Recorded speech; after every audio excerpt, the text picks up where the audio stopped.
ठीक है। तो अरिथमेटिक प्रोग्रेशन क्या होती है, जिसमें ऐसी सीक्वेंस जिसमें दो कंसेक्यूटिव टर्म्स का डिफरेंस बराबर हो, कॉमन हो, है ना, उसको हम, अब जैसे यहाँ देखो, और हमेशा जब डिफरेंस निकालना है तो डिफरेंस जो है वो आगे की टर्म्स में से पीछे का टर्म माइनस कर देंगे। टर्म को हम एक स्मॉल ए से डिनोट करते हैं। ये फर्स्ट टर्म है, ये सेकंड टर्म है, ये थर्ड टर्म है, ये फोर्थ टर्म है, फिफ्थ टर्म है, ऐसे।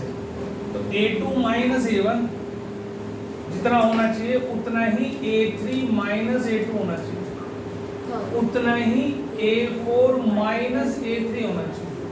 मतलब इसमें से इसे माइनस करूंगा तो भी वही आना चाहिए, इसमें से इसे माइनस करूंगा तो भी वही आना चाहिए, इसमें से इसे माइनस करूंगा तो भी वही होना चाहिए। अगर ऐसा होता है तो वो सीक्वेंस को हम क्या बोलते हैं, AP, अरिथमेटिक प्रोग्रेशन। ठीक है। अब इसमें देखो 13 ये 4 हो गया डिफरेंस, फिर इसमें से इसे माइनस करो, फिर 4 आया, इसमें से इसे माइनस करो, 4 आया। अब मैं इसकी कहने लगूँ आपसे भाई 97 टर्म निकालो, सपोज करो। अब चलो 97 इंटू 4 अब करके देखते हैं। 97 7 चलो 28 36 और 2 38 388। ठीक है।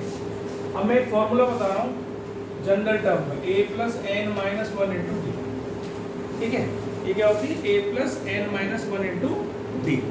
तो a होती है इसकी फर्स्ट टर्म, इसको लिख दो, ये nth टर्म का फॉर्मूला है, nth टर्म। ठीक है। ये है फर्स्ट टर्म, d है कॉमन डिफरेंस,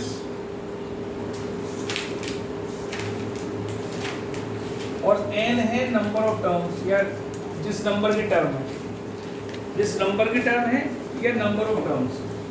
ठीक है। तो नंबर ऑफ टर्म्स, या कह सकते हो टर्म नंबर। ठीक है।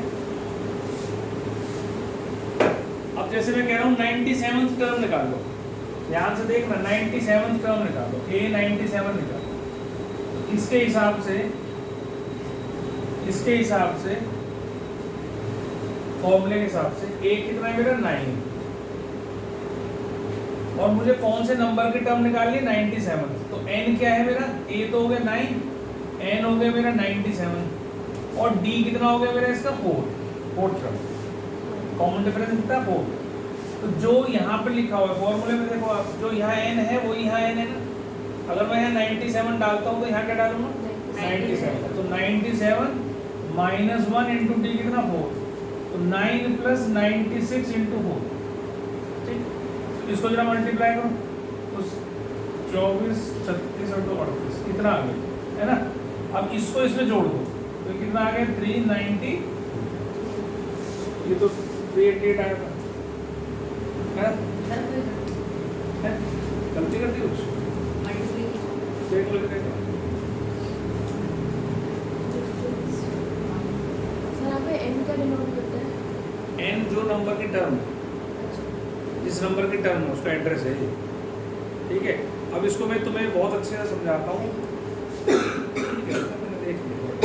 ऐसे हो जाएगा तो फिर तो AP खत्म, फिर पढ़ा के है ना। अब सुनो ध्यान से, तो देखो एक दो चीजें हैं, इस बात को बहुत अच्छे से समझना। ये समझ में आएगा तो तुम्हें समझ में आएगी, AP नहीं तो नहीं समझ में आएगी। क्या समझ में आएगा, अब मैं कह रहा हूँ an जो है वो तो है उसका एड्रेस, किसी भी टर्म का एड्रेस। अगर मैं कहने लगूँ कि भाई 97, अब ये AP लिख दी मैंने और लास्ट टर्म मैंने लिख दी 393। इससे पहले 4 टर्म कम कर लो जरा, कितनी हो गई, 4 टर्म कर लोगे तो इससे कम, तो 389, है ना। इससे भी 4 टर्म कर लोगे तो क्या आएगा 385। ठीक।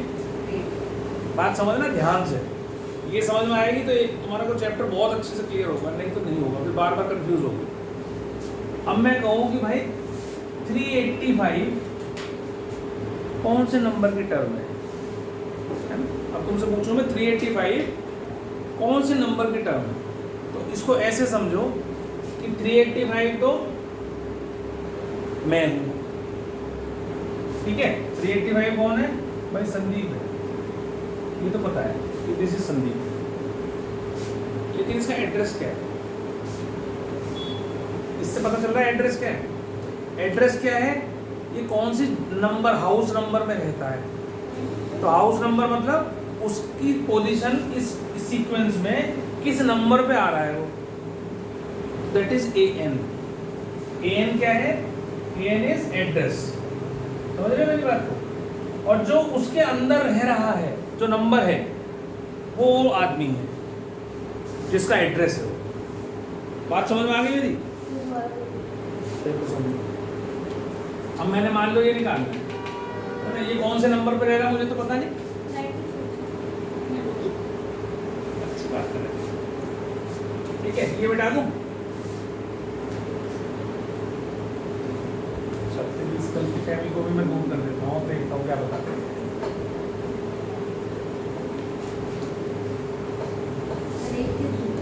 दो पूछना, 2 मिनट पूछे बस, अभी पूछो।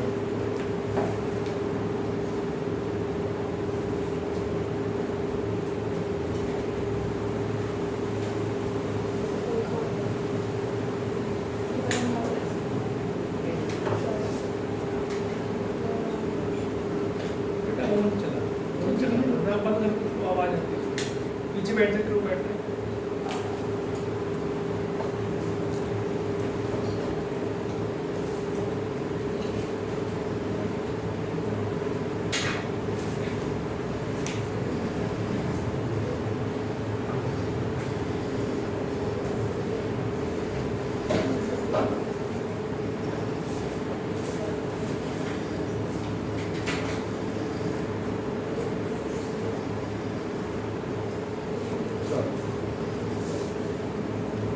मान लो सीक्वेंस है ये, आ जाओ बेटा,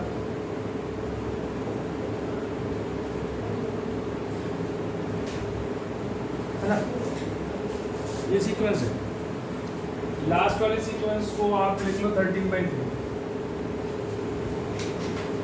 ठीक। अब 13/3 कौन से नंबर का आ रही बताओ, बता बेटा। 13/3 बिना कैलकुलेट करे बताइए, जो नहीं बता सकते। वहाँ तो दिख रहा था हमें कि 97th टर्म जो है कौन से नंबर की है, तो पीछे से 2 कम कर ली, है ना। लेकिन अगर ऐसी सीक्वेंस आ जाए, एक तो फ्रैक्शन, इसमें तो वैसे अंदाजा नहीं लगने का, है ना। और जरूरी भी नहीं हर बार ये ऐसे ही आएगी, और भी मुश्किल वाली भी आ सकती है। अब इसमें पहले तो ये चेक करो, is it an AP, is it an AP, AP है कि नहीं है वो देखो तुम। ये तो बहुत छोटी सी सीक्वेंस है बेटा, इसलिए इसका अंदाजा भी तो लगा रहा होगा, समझे। तो यहाँ पर जो भी कुछ आएगा, अब समझो मेरी बात को। तो क्या कह रहा था, इज इट एन AP, तो AP है तो डिफरेंस निकालेंगे। तो डिफरेंस निकालेंगे तो हम क्या करेंगे, A2 - A1, ये फर्स्ट टर्म है, ये सेकेंड टर्म है, ये थर्ड टर्म है।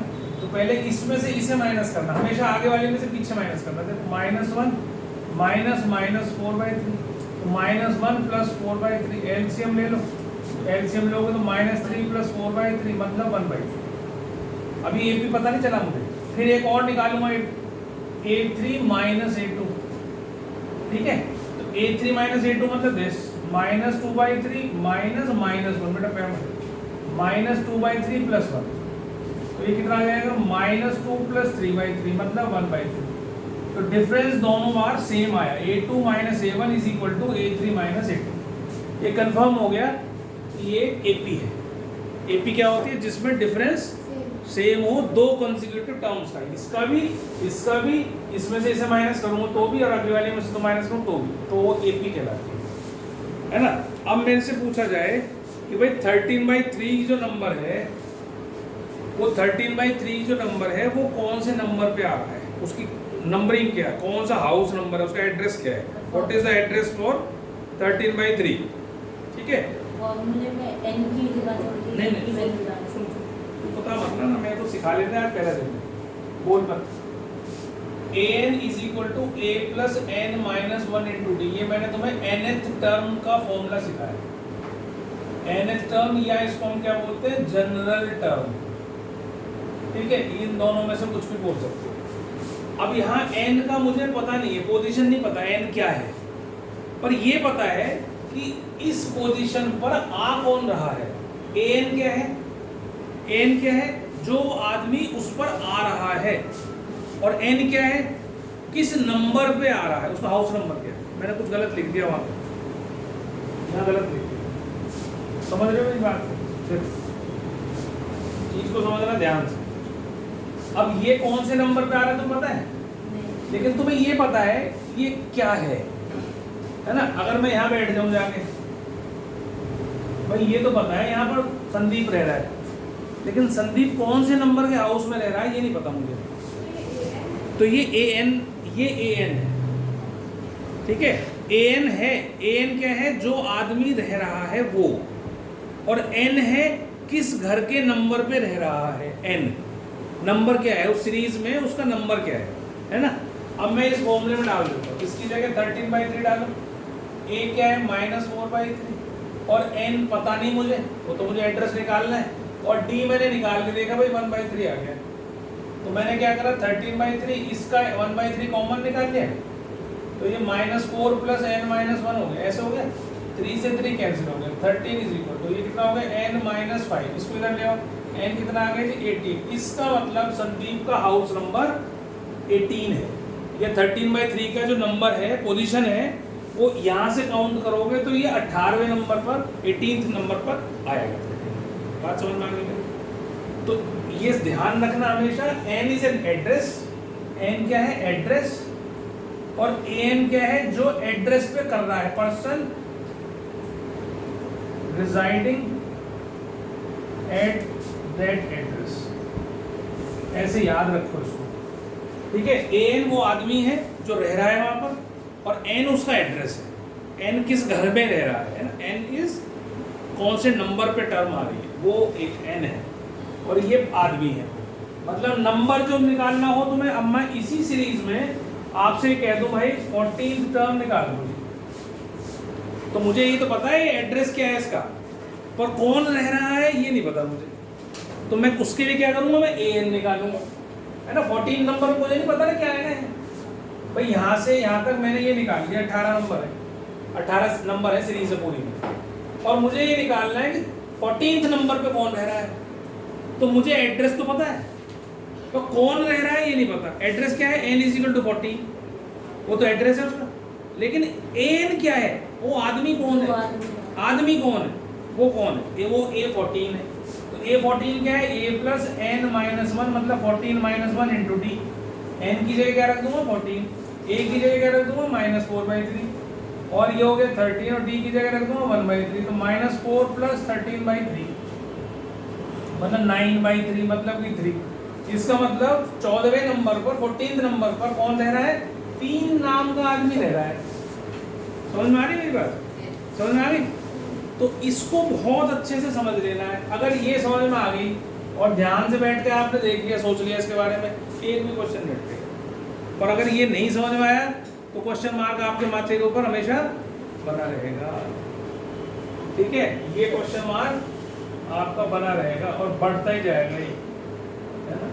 लेकिन क्या है ये समझ में नहीं आया, आगे समझ में, एड्रेस का वो बताइए उसको समझ में, बेटा बेटा समझा।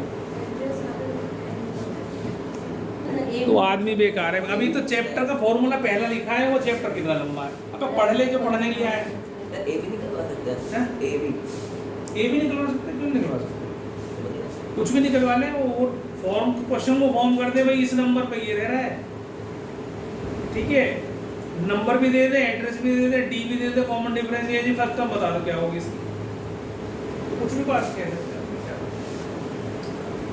ठीक है। अब देखो आगे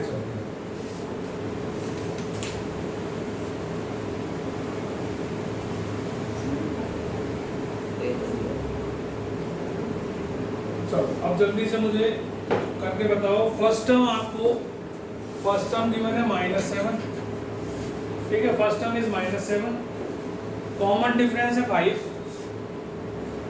ठीक है। आपको एक तो निकालनी है जी इसकी 18th टर्म, 18th टर्म जब बोलूँ तो मैं लिखूंगा A18, ये निकालनी है, और एक निकालनी है जनरल टर्म, तो मैं लिखूंगा AN। जनरल टर्म क्या लिखेंगे, AN, मतलब जिसमें, जिसका मुझे पता नहीं कौन से नंबर पे कोई भी चीज आ सकती है वहाँ, है ना। तो अब आपके पास फॉर्मूला क्या है AN का बच्चों, a plus n minus 1 into 2, यही है ना। हाँ।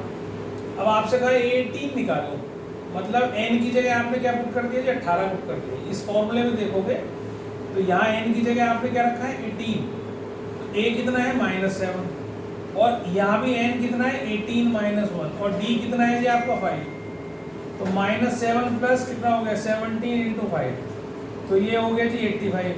85 में से 7 माइनस करोगे तो कितना आएगा 78। तो आप 18वें नंबर पर 78 आदमी हो, नाम का आदमी होगा। 18th नंबर पर, 18 नंबर है उसका, हाउस नंबर है, हाउस नंबर इज 18, ठीक है। और वो कौन रह रहा है वहाँ पे 78, समझ में आ गई बात, ठीक है। अब अगर जनरल टर्म निकालने हैं, nth टर्म कहते हैं वो या जनरल टर्म कहते हैं, तो मतलब an खाली कह रहा है वो, n उसने नहीं दिया, तो a की जगह रखो -7, n की जगह n ही रहने दो, और d की जगह रखो 5, तो -7 प्लस 5n माइनस 5, तो 5n माइनस 12, ये आपका nth टर्म होगी। अब जनरल टर्म जब आ जाती है ना, उससे तुम कोई सी भी टर्म निकाल सकते हो। जनरल टर्म निकाल ली तुमने, ये देखो क्या आ गई है 5n माइनस 12 आ गई। अब तुमसे अगर ये कहा जाए भाई बताओ 18th नंबर पे कौन है, तो n की जगह 18 रख दो, है ना। 5 इंटू 18 माइनस 12, तो ये होगा 90 माइनस 12, दैट इज 78, यही निकाला था देखो हमने, है ना। तो जब जनरल टर्म निकल आती है तो उस जनरल टर्म से आप किसी का भी एड्रेस डालो पता चल जाएगा। अब जैसे ये इस तरीके से है कि आपने एक ऐप बना लिया, उसमें सबके एड्रेस डाल दिए, सबके नाम डाल दिए, आपको पता नहीं है, आपने कहा भाई 1727 पे कौन रहता है, टक टक टक टक उसमें डाला हाउस नंबर, फट बताएगा वो ये कौन रह रहा है जी, ये रह रहा है इसमें, समझ में आ रही है बात। 1274 पे कौन रह रहा है, ये कौन रह रहा है, ये रह रहा है, बात समझ में आ रही। तो इस तरीके से आप ये जनरल टर्म से या nth टर्म से आप किसी का भी एड्रेस निकाल सकते हो, समझ में आ गया। चलो आगे चलते हैं।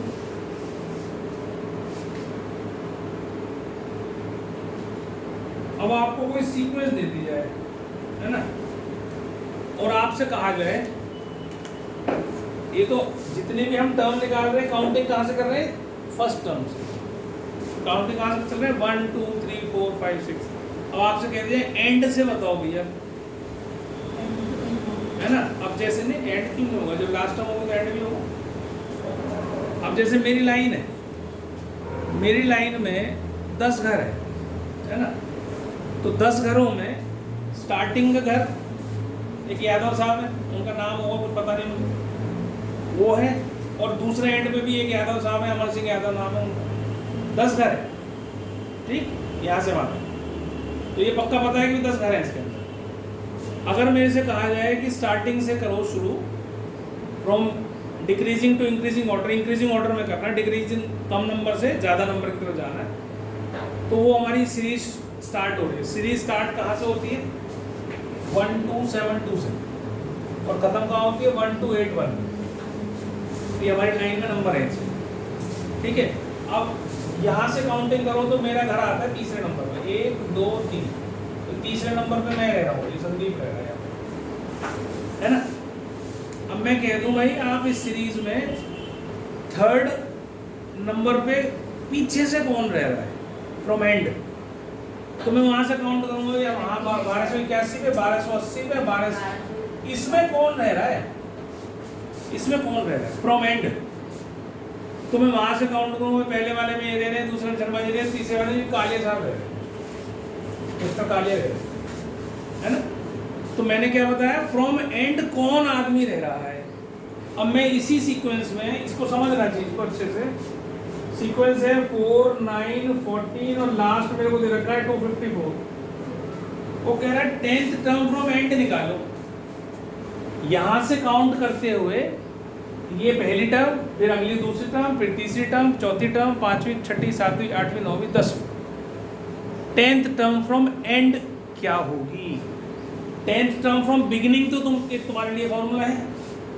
10th टर्म फ्रॉम बिगिनिंग का फॉर्मूला क्या है, ये है ना, ये है nth term from beginning, nth term from beginning. उधर से क्या होगा, nth टर्म फ्रॉम एंड कैसे निकलेगी, उसके फॉर्मूला है, देख लो ध्यान से। और यार नहीं फॉर्मूला याद रखना है तो वो भी बता दूंगा, ये फॉर्मूला है।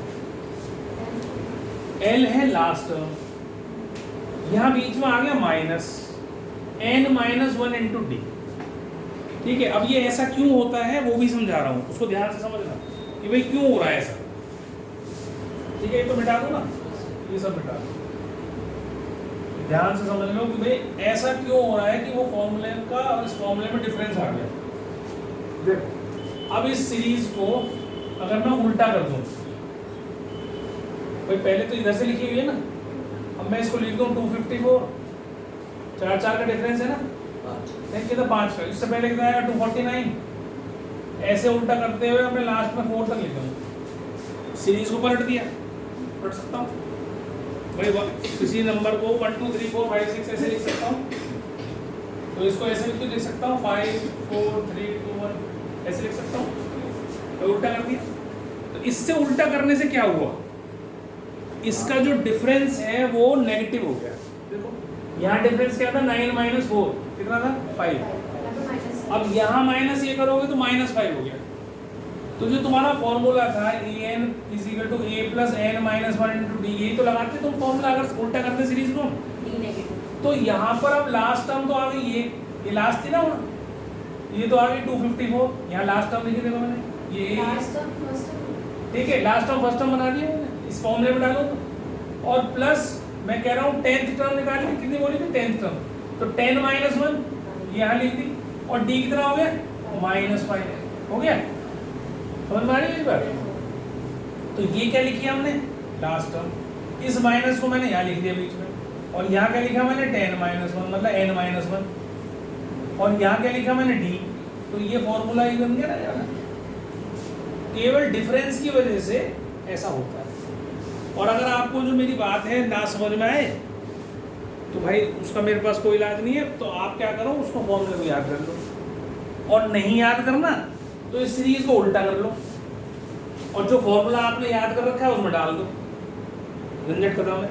सीरीज को क्या कर दो, पलट दो, पलट कर a निकाल लो, d निकाल लो, n तुम्हें निकालने को दे ही रखा है उसने कि भाई 10वें नंबर पर निकालो, 11वें नंबर पर निकालो, ये तो पता है ना सबको। तो आपने क्या करा, सीधा सीधा इस फॉर्मूले को भूल जाओ। अगर ये फॉर्मूला यहाँ लगाना है तो सीरीज को पलटना नहीं है, रिवर्स नहीं करना है। अगर फॉर्मूला लगाना है ये वाला तो रिवर्स नहीं करना है, और अगर फॉर्मूला नहीं लगाना है, नॉर्मल वाला फॉर्मूला लगाना है a + n - 1 × d, तो रिवर्स कर दो उसको सीरीज को, बस इतना अंतर आएगा। समझ में आ गई मेरी बात? भव्या को आगे समझ में आई नहीं है, क्वेश्चन मार के फिर मारते थे पक्का। बोलो आपने सीरीज दी 4 9 14 ऐसे फिर 254, ये तो आगे भी चल सकती है बेटा, जब रोक दी उसने तो मैं क्यों जबरदस्ती करूँगा। अब मेरी घर की लाइन खत्म हो गई भैया, इसके बाद तो जो गई जी आगे भी चल सकती है, मैं तो यहीं तक चाहता हूँ गिनना इसको। जब मैंने एंड कर दी किसी चीज़ का, मैंने कहा भाई यहीं तक बस, इसके आगे नहीं, तो फिर और आगे क्यों चलाएगा भाई, जबरदस्ती थोड़ी है। समझ रहे? अब मैं कहूँ अल्फाबेट लिख दे A से Z तक, अब चला आगे, अब उसमें AIE लिखेगा, फिर क्या लिखेगा, है ही नहीं अल्फाबेट, और तो खत्म हो गया ना Z। तो अब तुमने कहा मैं 254 तक के बीच की बात कर रहा हूँ मैं, तो 254 तक अगर मेरे को सीरीज दे रखी है तो बताओ भाई लास्ट टर्म पीछे से 10वें नंबर की टर्म क्या होगी, 10th टर्म क्या होगा। तो 10th टर्म तुम्हें निकालने का तरीका होता है, मुझे बंद हो खुली हुई है तो कैसे बताऊँगा, जब एंड ही नहीं पता मुझे उसका, तो मैं पीछे से कहाँ से चलूँगा। बात समझ में आ रही है? ऐसे ठीक है, तो ये हो गया एक क्वेश्चन। और देखो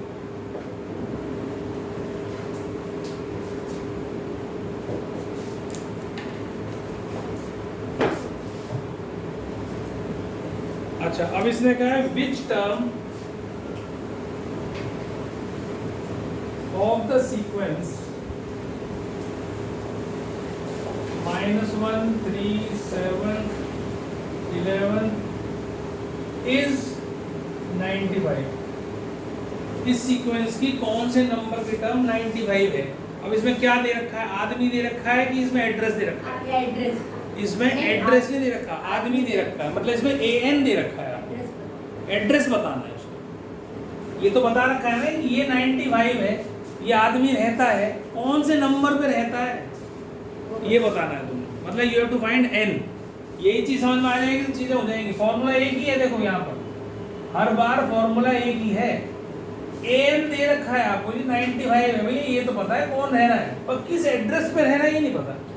ए कितना है -1, n -1 n तो निकालना ही है, d कितना है दिस माइनस दिस 4, ये दिस माइनस दिस तो भी 4।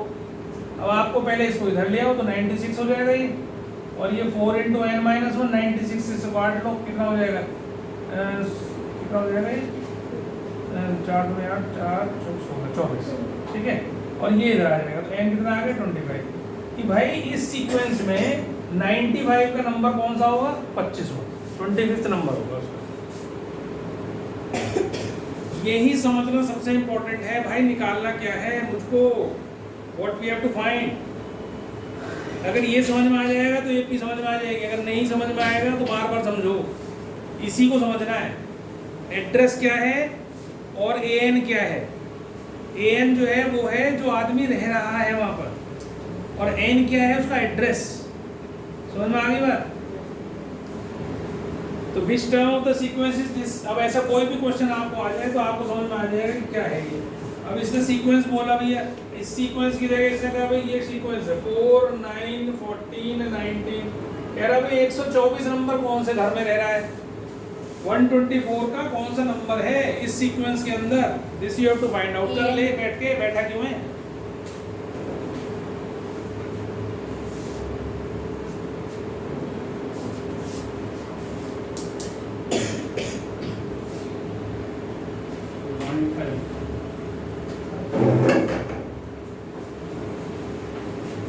बारिश रुकी नहीं ना, क्या सर? बारिश रुकी नहीं ना। नहीं सर, थोड़ी बहुत हो रही है।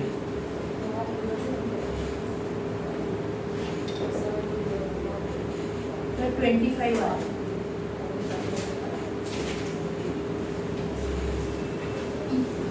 आज तो स्पीड ब्रेकर से भी ऊपर आ गया पानी। हाँ सर, सर बीच में एक वैगनर और एक बली तो बंद हो गई। ठीक है जी, कौन से नंबर पे आ रहा है बच्चे, 25 नंबर पे आ रहा है। तो 25 नंबर में देखो अब ए दे रखा है तुम्हें 4, डी दे रखा है तुम्हें 9 - 4 5, और ये जो तुम्हें दे रखा है ये है an 124, you have to find n। तो फॉर्मूला है an = a + n - 1 × d। an कितना है जी 124, a कितना है जी 4, n आपको निकालना है, d कितना है 5। पहले इसको इधर लाओ, इसे खोल के सॉल्व नहीं करना, आसान हो जाता है हमेशा तरीका। इसको इधर लाओगे तो कितना हो गया 120, ये 5 × n - 1 अभी भी खोलना नहीं, इससे काटो पहले इसको, ठीक है 24 आ जाएगा। फिर n कितना आ गया जी 25 आ गया, तो n = 25। आगे बात समझ में। हाँ जी बोलिए बोलिए। सर हमें पिछला वाला क्वेश्चन था उसको पता कैसे चला कि वो n निकालना है। ये तो समझा रहा हूँ देर से, अभी मुझे समझा रही थी। इस सीक्वेंस में कितनी टर्म्स है, n निकालना है। n नंबर ऑफ टर्म्स होती है ना, लिखवाया फॉर्मूले में सबसे पहले। n क्या होती है, नंबर ऑफ टर्म्स। तो आपको n फाइंड करना है, यू टू फाइंड n। इसका एड्रेस ही पता है ना मुझे, तो सबका पता है एड्रेस, तो नहीं एड्रेस नहीं वो पता है, ये पता कौन रह रहा है ये तो पता है। अब तुमसे कह रहा है कि ये वाला आदमी को, इसको इनडायरेक्टली ऐसे समझो कि ये कौन से नंबर पर रह रहा है। 111, 111 का हाउस नंबर क्या है, समझ रहे हो। 111 का हाउस नंबर क्या है ये तुम्हें निकालना है। भाई इसने कहा कितनी टर्म्स हैं इसमें, इसका मतलब क्या पूछ रहा है भाई 1 से स्टार्ट करूं अगर, तो ये कौन से नंबर पे आता है, जिस नंबर पे ये आता हो उतनी टर्म्स हो जाएंगी, है ना। अब जैसे मैंने बताया अपना हाउस नंबर, मैंने बताया मैं 1274 में रहता हूँ, मेरे घर का जो सीरीज है वो 127,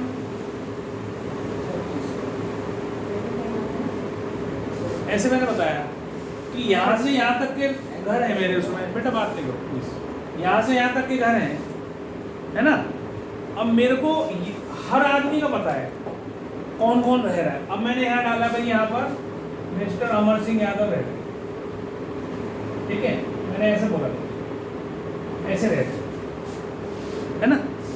मैं कह रहा हूँ कि कौन से घर में रह रहे। अब मैं ये तुमसे पूछूं कि यहाँ से यहाँ तक कितने घर हैं, number of houses in this row, अगर मैं पूछूं, ठीक है, तो मैं पूछूं यहाँ से यहाँ तक के कितने हाउसेज हैं, तो मैं अगर ये निकाल लूँ, ये मेरा घर नंबर 1 है, मान लो ये घर नंबर 1 है, सीरीज में मेरी सीक्वेंस में पहला नंबर मेरा इस घर का है, तो इस वाले घर में कौन आदमी रह रहा है, तो मैं ये निकाल दूँ कि यहाँ से यहाँ तक इसकी पोजीशन क्या है, इसका हाउस नंबर क्या है। तो मैं बता सकता हूँ कि भाई ये घर इस हाउस नंबर ये है, n ये है इसका। बात समझ में आ रही है? अब यहाँ सीक्वेंस में देखो, उसने कहा कि यहाँ से स्टार्ट हुई सीक्वेंस यहाँ तक है, तो कहता है यहाँ से यहाँ तक में कितने नंबर ऑफ टर्म्स हैं इसमें, कितने हाउसेज हैं इसमें। तो तुम क्या करो, यहाँ से तो स्टार्ट ही हो रही है, ये तो पहला घर है, आखिरी वाले घर का एड्रेस बता दो, आखिरी वाले घर का एड्रेस बता दो, तो तुम्हारे को यहाँ से यहाँ तक का पता चल जाएगा कितने घर है, पता चल जाएगा कि नहीं? Question mark.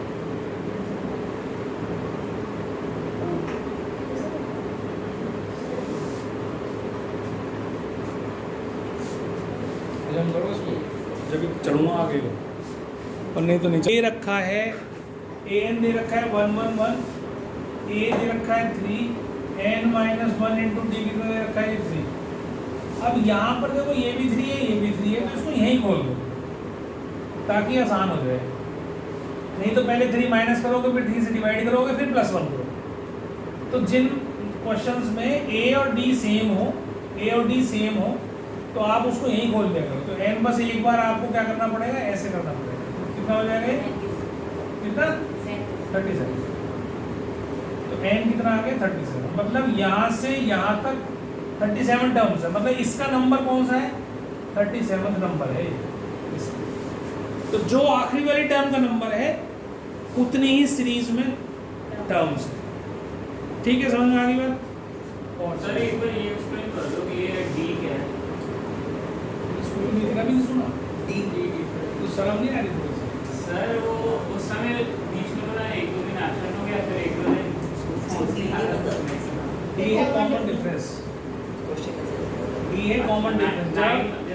जब जो दो नंबर का डिफरेंस है, दो उनके बीच में नंबर कितना सुन मेरे पास, कॉमन डिफरेंस होता है आगे की टर्म माइनस पीछे की टर्म। कभी भी पीछे की टर्म माइनस आगे की टर्म नहीं होता। a1 माइनस a2 नहीं होता, a2 minus a1, a3 minus a2, a4 minus a3। ये सब जब बराबर होते हैं तो ये भी होती है, that is called common difference. तो मैंने इसमें से इसे माइनस करा या इसमें से इसे माइनस करा तो मेरा d निकल आएगा। समझ में आ गई बात? a फर्स्ट टर्म है, d कॉमन डिफरेंस है, और बताई थी बाकी n और an के बारे में तो अभी बात ही होगी। ठीक है, और चलो अब इसने कहा फाइंड द मिडिल टर्म। अब देखो अगला क्वेश्चन, देखो और बढ़िया क्वेश्चन।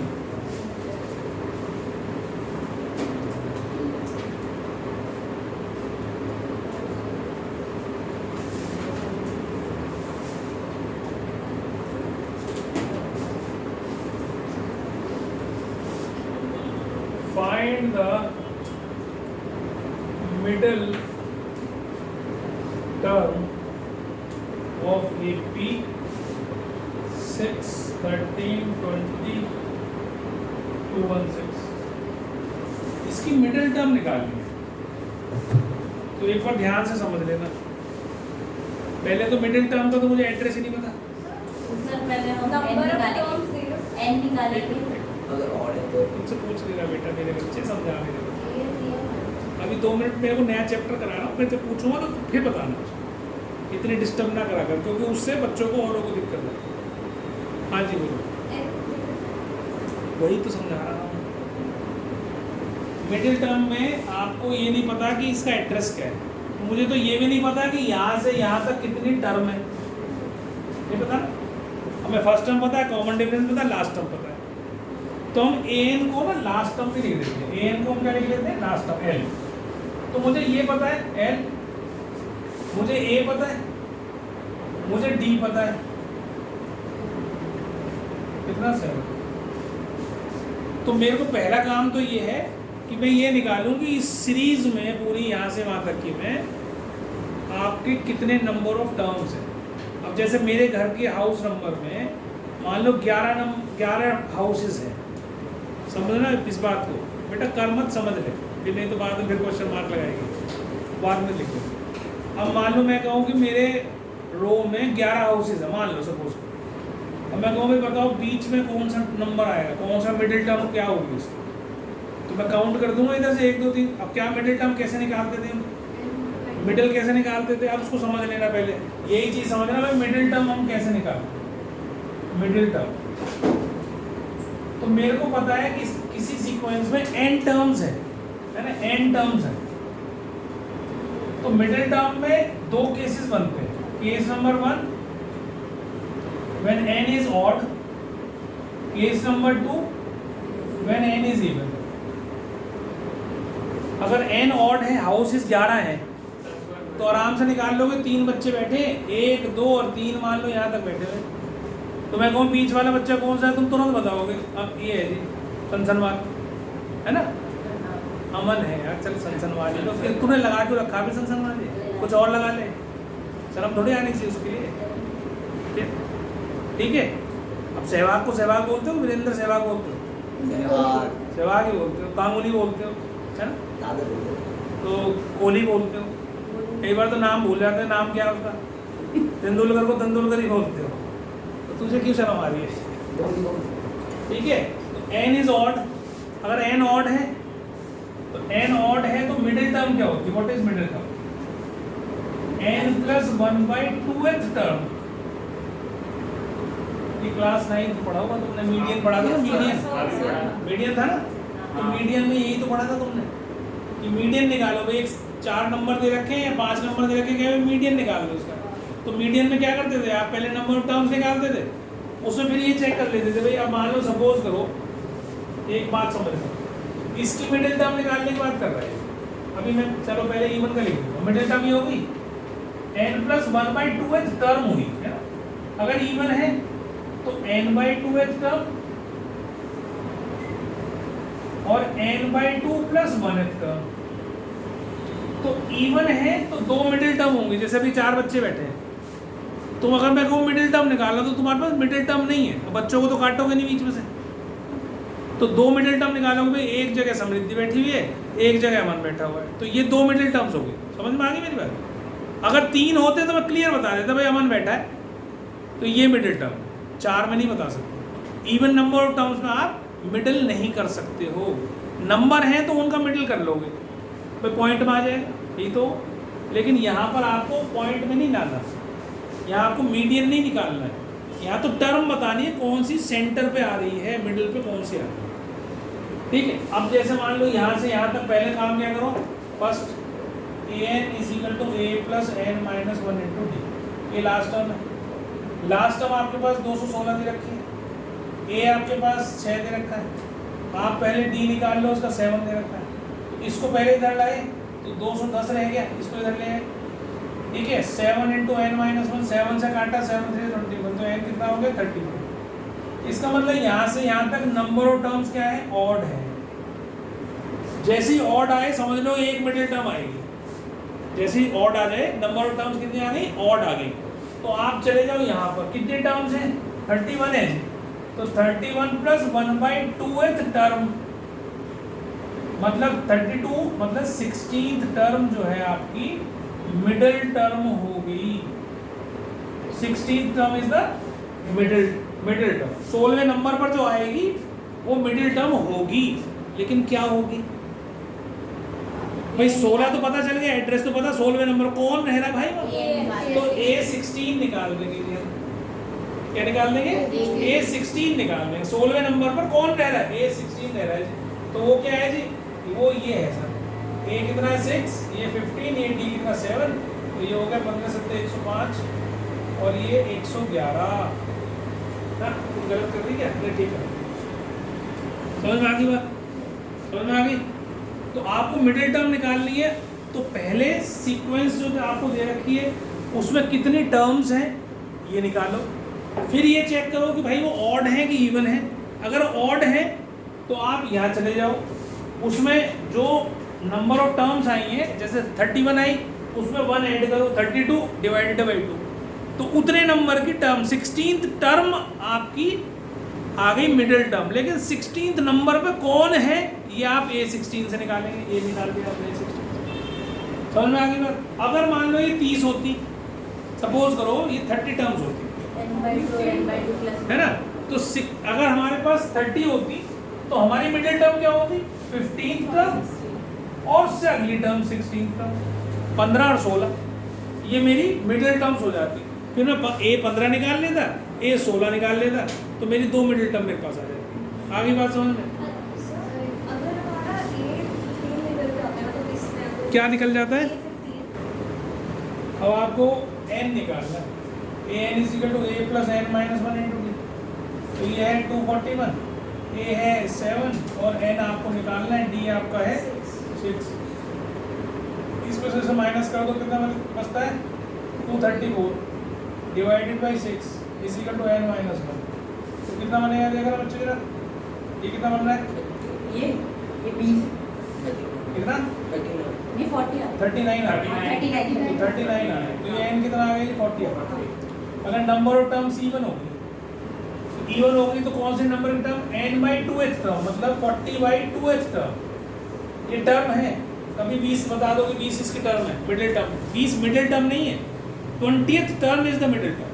20th टर्म, तो ये टर्म है तो 20th टर्म, A20 आपकी मिडिल टर्म है और A21 आपकी मिडिल टर्म। इससे अगली n/2 + 1th टर्म, वो कैसे लिखेंगे हम? 40/2 + 1th टर्म। इससे अगली टर्म, तो 20 हो गए, 20 + 1 21 टर्म, 21st टर्म। A20 आपको निकालना आता है, A20 आपको निकालना आता है, A + 19D। एक बात समझ लो, यहाँ पर जो नंबर आता है ना वो इस नंबर से एक छोटा होता है हमेशा, क्योंकि n - 1 करते हो ना, तो यहाँ नंबर इस नंबर से एक छोटा हमेशा। A20 निकालना है तो A19 लिया आएगा, A21 निकालना है तो A + 20 लिया आएगा। बात समझ में आ रही है? फॉर्मूला क्या है? A + n - यहाँ जो n है उससे एक कम यहाँ है, n - 1 है, तो A20 निकालो जरा। ये आ गया आपका 7 और 19 × D कितना है? D कितना था? 6। तो कितना हो गया? 21 ये कितना हो गया? 114 114। तो 121, तो 121 आपकी 20वें नंबर की टर्म है और डिफरेंस कितना है? 6। इसमें 6 और ऐड कर दो, तो 121 + 6 तो 127। ये तुम्हारी अगली टर्म आ गई। इसमें सारे में फॉर्मूला डाल के करने की जरूरत नहीं है ना। आगे की टर्म पीछे की टर्म निकालनी है तो ऐड D करते जाओ उसमें। जैसे पहली टर्म अगर आपकी A है, सुन लो एक बार ध्यान से, अगर पहली टर्म मोनिका जी छोड़ दो उसको, इधर देखो, समझती छोड़ दे। A है तो अगली टर्म क्या होगी? A + D। उससे अगली टर्म क्या होगी? A + 2D। उससे अगली टर्म क्या होगी? A + 3D। क्या कर रहा हूँ मैं? पिछली वाली टर्म में D ऐड करता जाऊँ। इसमें D ऐड करूँगा तो 2D हो जाएगा, इसमें D ऐड करूँगा तो 3D हो जाएगा। तो अगली टर्म निकालने के लिए केवल डिफरेंस आपको ऐड करना है। ठीक है, समझ में आ गई मेरी बात? ऐड करते जाओ करते जाओ करते जाओ। हो गया। ये समझ में आ गया सबको? तो ये 121 और 127 आपकी मिडिल टर्म आ गई इस सीक्वेंस की। कंफ्यूज नहीं होना, फिर बोल रहा हूँ कंफ्यूजन नहीं होना चाहिए। बहुत सारे बच्चे 20 को ही लिख देते हैं 20 इज द मिडिल टर्म। नहीं, 20 is not the middle term, 20th term is the middle term और 20th term you have to find out. ठीक, ये ठीक। क्या A21 भी तो चीज को समझते नहीं, पता नहीं क्या करते। ठीक है,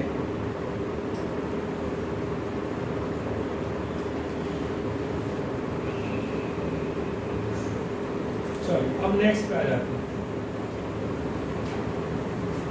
अब इसमें एक और भी बड़ी अच्छी चीज होती है, बहुत बढ़िया चीज, ये एपी की खासियत है। बता दो, यस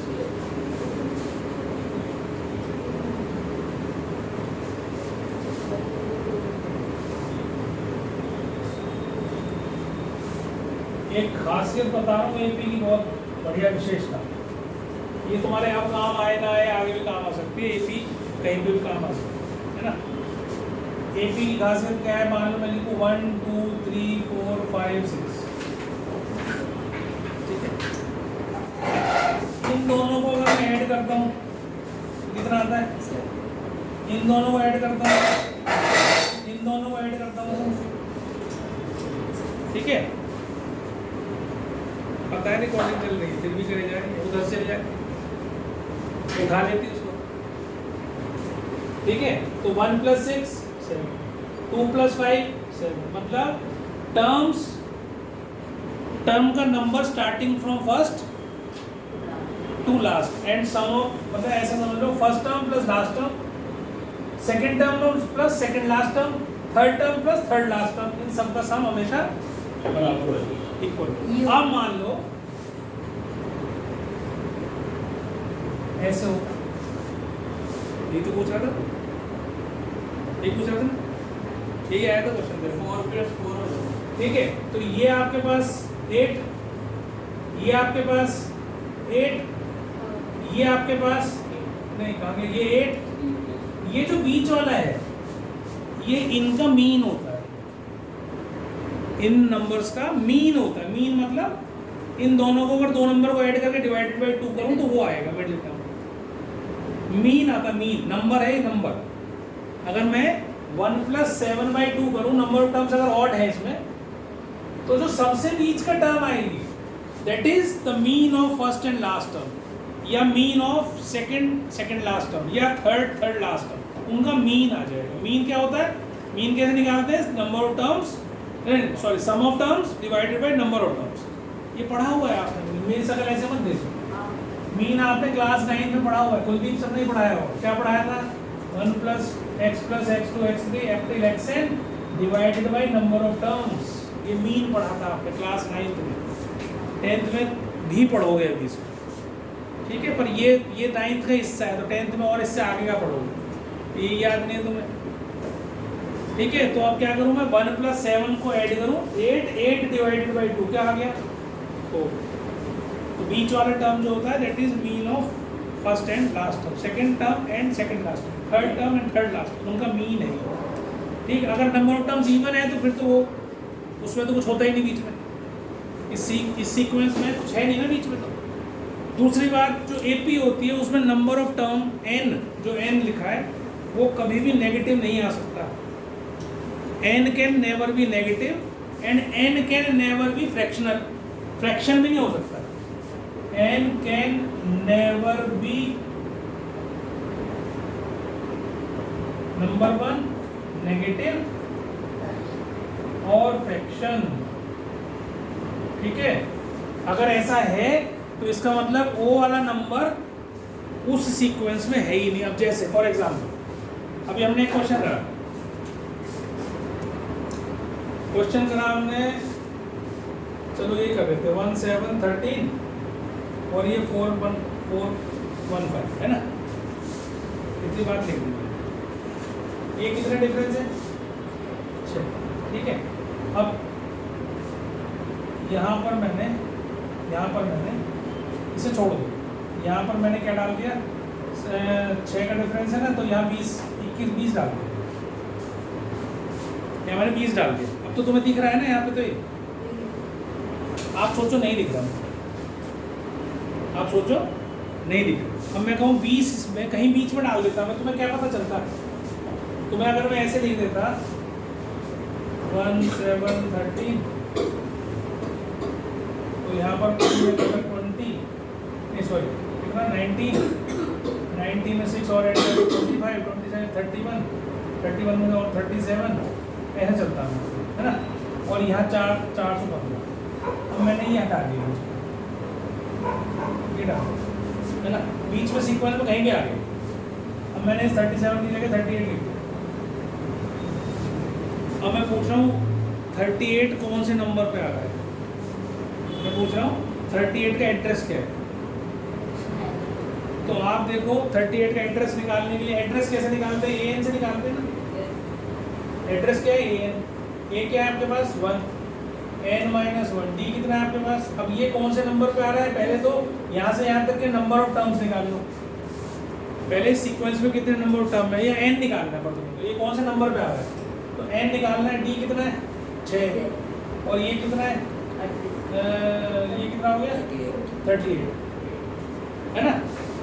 अब तुमने इसे सॉल्व करा तो 37 6 × n - 1, अब इसके पास इसको ले गए तो ये तो 6 पॉइंट समथिंग आ गया, फ्रैक्शन आ गया। तो अगर फ्रैक्शन आ गया तो हम क्या कहेंगे कि 38 is not the term of this series, 38 is not the term of this series, इस सीरीज का मेंबर नहीं है, किसी और का होगा, इसका नहीं। तो n कभी भी नेगेटिव नहीं होना चाहिए, n कभी भी फ्रैक्शन में नहीं होना चाहिए, ये हमेशा याद रखना, ठीक। तो ये चीज़ आपने याद कर ली। इधर ध्यान दो बेटा, बात नहीं करो। The 6th and 17th terms of an AP are 19 and 41 respectively, ठीक है। Find the 40th term। अब ये अलग टाइप होगी, ध्यान से समझना है इसको, बहुत इंपॉर्टेंट, बहुत सिंपल है, ठीक है। इधर ध्यान दो बेटा। अब आपको कहा 6th टर्म मतलब A6, आपसे कहा 17th टर्म मतलब A17। तो अगर मैं इस फॉर्मूले में डालूँ इसको, फॉर्मूला क्या होता है n का, a plus n minus 1 into T, ये फॉर्मूला है nth टर्म का। तो अगर मैंने यहाँ 6 लिख दिया तो इसका मतलब n की जगह 6 लिख दिया मैंने, तो जहाँ इस फॉर्मूले में n है वहाँ पुट कर दो 6, a plus 6 minus 1 into D, तो ये कितना हो गया a प्लस 5d, ये कितना हो गया a प्लस 5d। वैसे भी मैंने आपको बताया था जो ये नंबर है उससे एक कम नंबर यहाँ आएगा, है ना। 6 है तो 5 आएगा, 17 है तो 16 आएगा, 16 आएगा। तो अगले वाला आ जाएगा a plus 17 minus 1 into D, कितना हो गया a प्लस 16d। ये बात समझ में आ गई सबको, लिखना समझ में आ गया सबको? हाँ जी मिश्रा जी, देखो आ गया ग्रुप को, आ गया अजय को, तेरे को तो आ ही गया होगा, आ गया पक्का?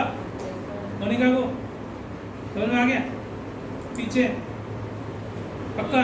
गोलू अब ये क्या है जी, 6 टर्म क्या दे रखी है आपको 19, मतलब ये किसके बराबर दे रखी है 19, और ये किसके बराबर दे रखी है 17 41।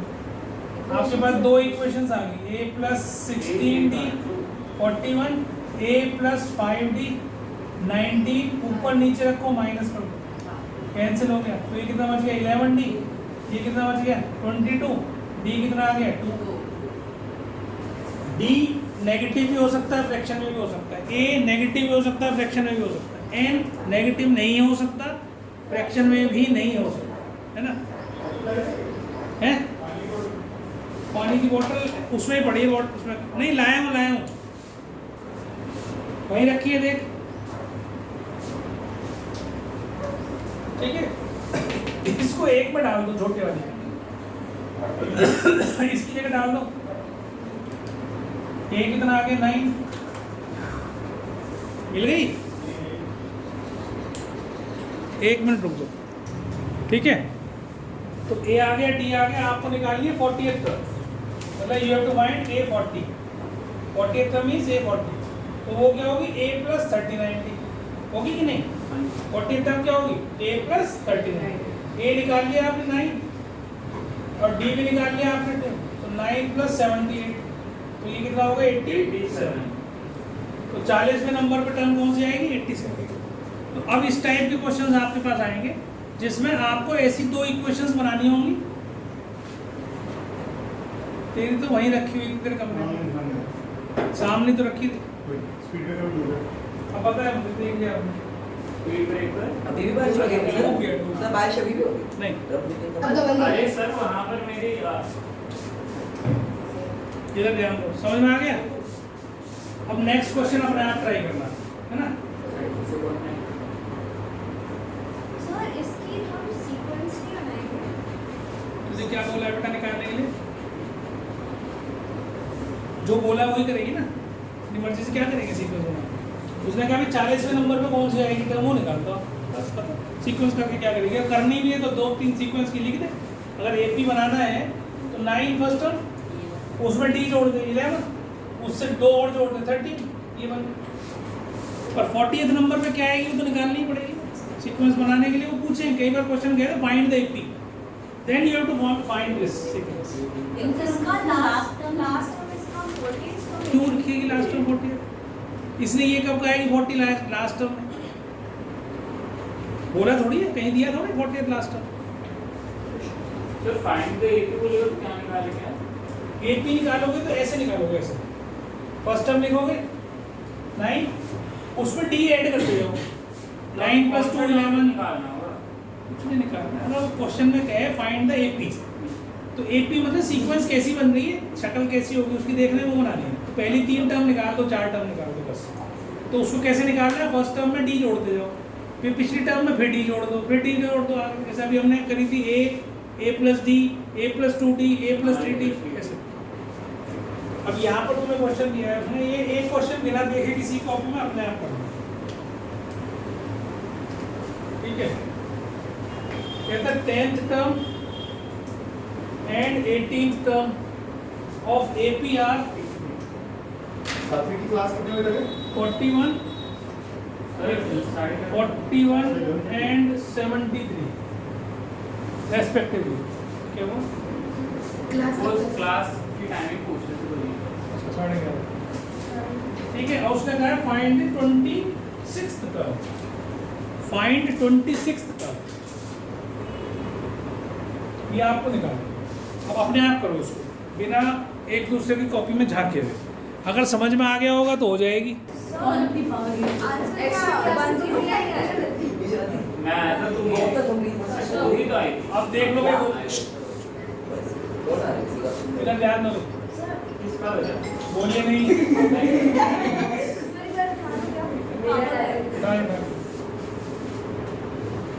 ठीक है, तो 10th टर्म आपको निकालनी है। A 10 दे रखी है 41, A 18 दे रखी है आपको 73। A 10 को हम कैसे लिखेंगे, A + 9d, ये 41। और ये इसको कैसे लिखेंगे, A + 17d। दोनों को ऊपर नीचे रखो, सॉल्व करो। A + 9d 41, आप माइनस कर दीजिए इसमें, ये कट गया 8 हो गया, और ये कितना हो गया 2, और ये कितना हो गया 3, 8 कितना आ गया जी 4 दिया गया।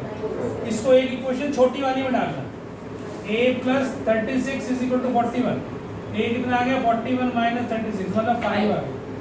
अब आपसे क्या कहा है उसने, 26th टर्म निकालिए। A 26 होता है A + 25d। A कितना हो गया आपका 5, और 25 × 4 तो 5 + 100 कितना आ गया 105।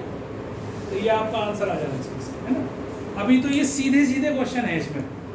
अभी तुमसे ये कहेंगे 6 term is twice the third term, 5 more than twice the third term, ऐसे लीनियर इक्वेशन ही बनेगी। तो ऐसी इक्वेशंस भी आएंगी क्वेश्चन में, है ना। जैसे मैं एक क्वेश्चन लिख के दिखाता हूँ, देखो बोलिए नहीं, बात नहीं करिए, सुनिए मेरी बात को ध्यान से। क्वेश्चन है इफ द, एक क्वेश्चन और करा दूं फिर साइंस का। हाँ वही।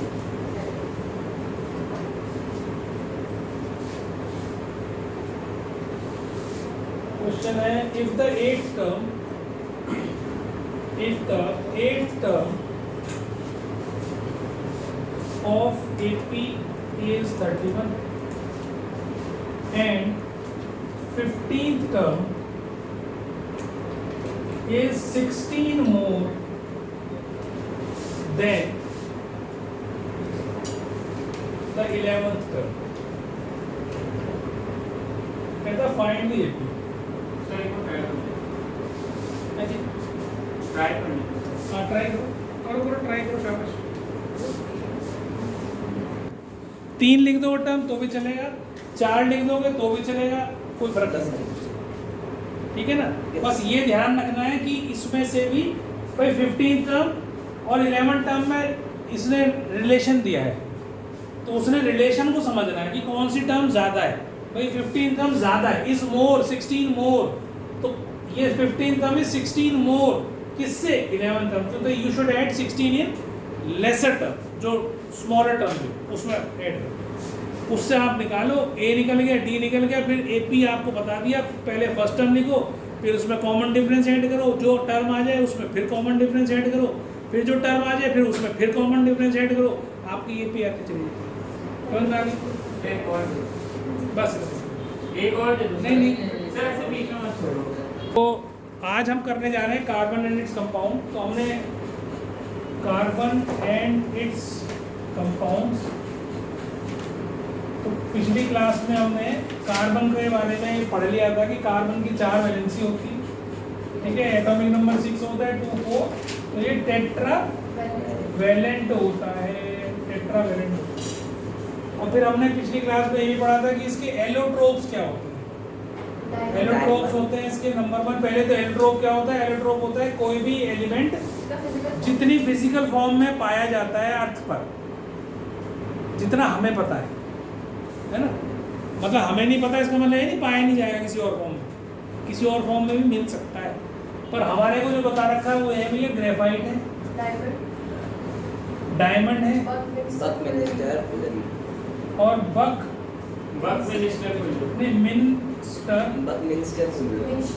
फुलरीन C60 बकमिंस्टर इन हम कहाँ से आते हैं मतलब के दिमाग में? बकमिंस्टर फुलरीन, तो 3 एलोट्रोप्स हमने करे थे। ये हार्ड होता है, बहुत हार्डेस्ट, ये बहुत सॉफ्ट होता है, ये ना हार्ड ना सॉफ्ट इसका, है ना, मतलब ठीक ठीक। तो ये एलोट्रोप्स पढ़े थे हमने। फिर मैंने एक आपको कैटिनेशन के बारे में बताया, तो self linking property of carbon to form long chains, ठीक है, दैट इज कॉल्ड कैटिनेशन। ये केवल कार्बन ही है जो सबसे लंबी चेन्स बनाता है, और कोई भी एलिमेंट नहीं बनाता, क्योंकि सबसे छोटा एलिमेंट है। टेट्रावैलेंसी में सबसे छोटा एलिमेंट क्या है? कार्बन, इससे पहले नहीं है। टेट्रावैलेंसी में इसकी वैलेंसी 4 हो, ये 4th ग्रुप का मेंबर है, ठीक है। 4th group means 14th group, 4th group ऐसे नहीं। देखो जब तुम सबके पास रखा है पीरियोडिक टेबल बनाते हैं, ऐसे ना 18 ग्रुप्स हैं, ऐसे ग्रुप्स हैं, एक group, first group, second group, third group, ठीक है। पीरियड तो ऐसे होते हैं, 7 पीरियड्स होते हैं। तो यहाँ पर बीच में ना एक डी ब्लॉक एलिमेंट्स होते हैं, इसके बाद ये 10 होते हैं, 10 ग्रुप इसमें होते हैं बीच में। फिर जो तुम कार्बन का लिखते हो ना, यहाँ पर आता है 14 ग्रुप, 14 ग्रुप, ये कार्बन यहाँ शुरू होते हैं, ठीक है। तो कार्बन जो है सेकेंड पीरियड और 14th ग्रुप में है। सेकेंड पीरियड कैसे पता लगाते हैं किसी भी चीज़ का? किसी भी चीज़ का पीरियड कैसे पता लगाते हैं? उसका हमने वो करा, इलेक्ट्रॉनिक कॉन्फ़िगरेशन लिखा। इलेक्ट्रॉनिक कॉन्फ़िगरेशन लिखेंगे, पीरियड कौन से होते हैं? ये वाले होते हैं पीरियड, ये फर्स्ट पीरियड, ये सेकंड पीरियड, ये थर्ड पीरियड, ऐसे 4th पीरियड, ऐसे 5th 6th और 7th, 7 पीरियड होते हैं। ऐसे हॉरिजॉन्टल रोज को कहते हैं पीरियड्स, वर्टिकल कॉलम्स को बोलते हैं ग्रुप्स। तो ग्रुप्स वालों की प्रॉपर्टीज एक सी होती है, ये एक स्पीसी के लोग हैं। जैसे एक ह्यूमंस का रख दिया मैंने, एक डॉग्स का रख दिया मैंने, एक कैट्स का रख दिया मैंने, एक कैमल्स का रख दिया मैंने, एक हॉर्सेस का रख दिया मैंने। तो ये ग्रुप्स हैं, इनकी सबकी प्रॉपर्टीज एक सी होंगी, ठीक है। ह्यूमंस की प्रॉपर्टीज एक सी होंगी, एक्सेप्शनल सब जगह होती है ना। तो कोई आदमी जो है, ज़्यादातर जो बिहेवियर होता है आदमी का, वो एक सा होता है ना, जो एक ग्रुप के मेंबर्स हैं।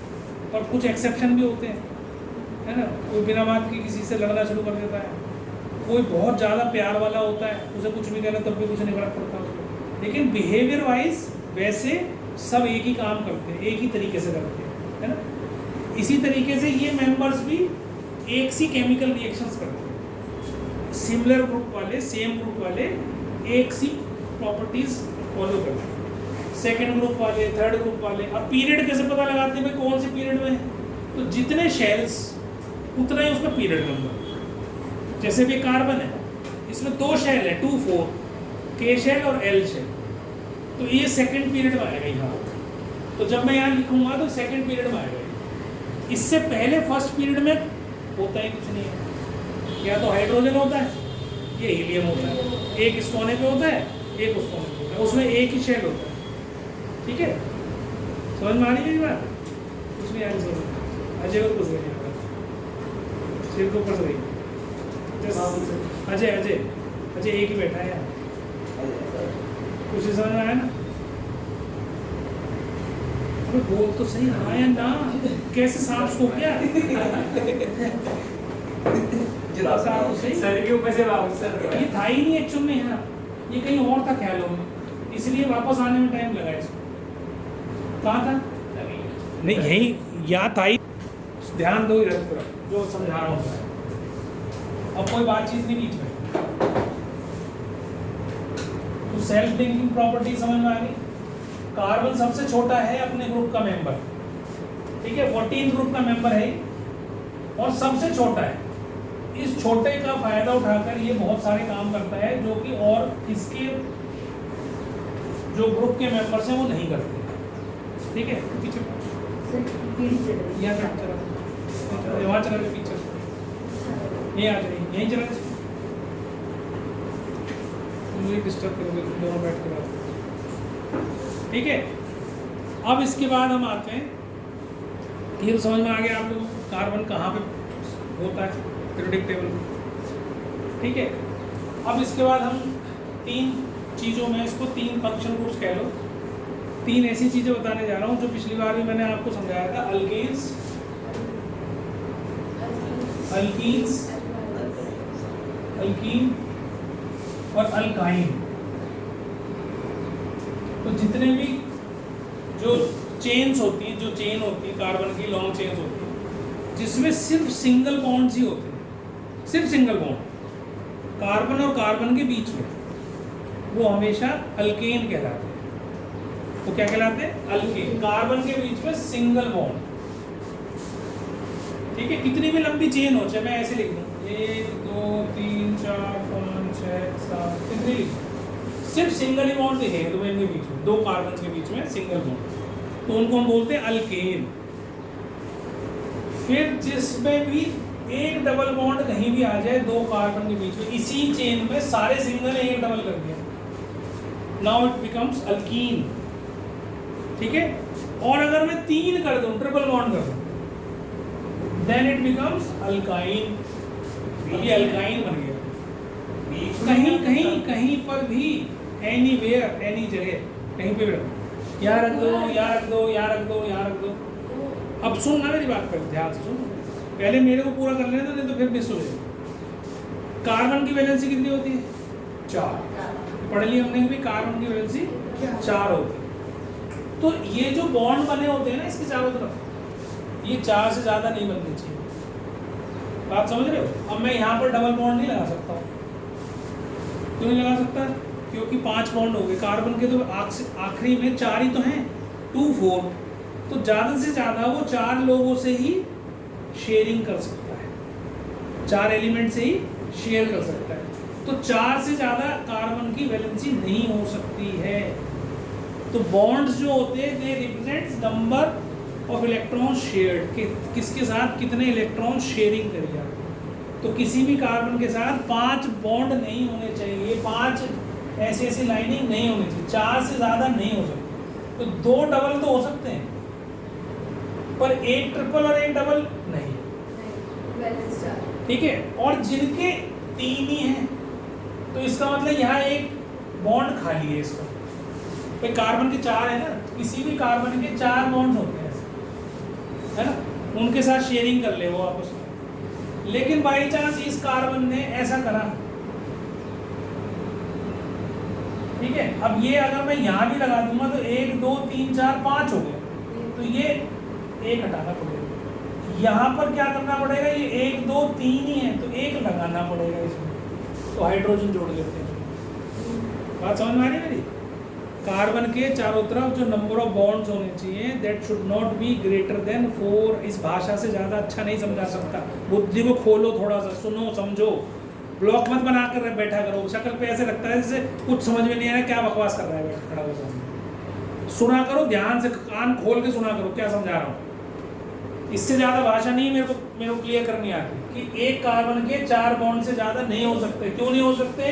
क्योंकि 2 4 है, तो 4 से ज़्यादा नहीं होंगे। 1 2 3 4, 1 2 3 चौथा लगाना पड़ेगा।